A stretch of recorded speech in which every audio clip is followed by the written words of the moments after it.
guys, yan, binabagbag na yung forma ng bahay natin. Shout out kay Kuya Balat ng taga Palong. Ayan, shout out kay Kuya Albert ng taga Bayambang. Guys, hindi na ako makita sa loob. Ayan. Tutur ko namin kayo sa munting bahay. Charot! Guys.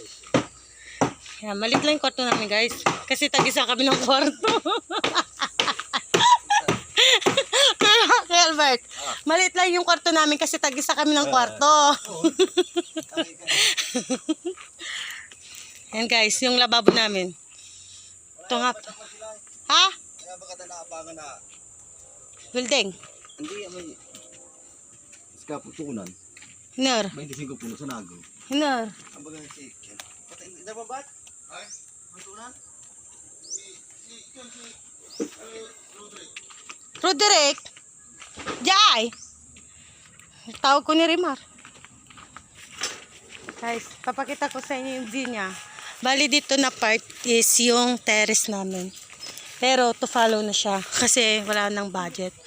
Yan lang guys, 'di ba? So cute like me.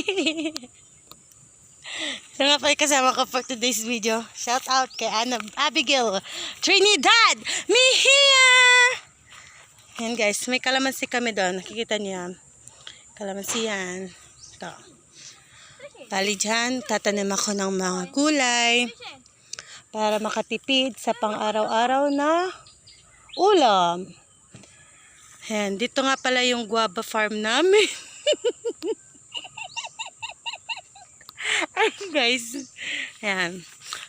Dito na kami titira guys. Magbablog ako pag mag-harvest kami ng aming guava farm. Ay, hindi pala sa amin. Nakiki-farm. Ayan guys. Bali yung bahay na yun guys. Tag-isa kami ng kwarto. Ayan guys. Ayan. Bali pag ano, tag-isa daw kami ng kwarto, kaya maliit lang yung kwarto namin. Tapos gagawa kami dyan sa harap ng terrace. Sa taas niya, inuman daw, tagayan. Ayan lang guys, update ko kayo. Goodbye.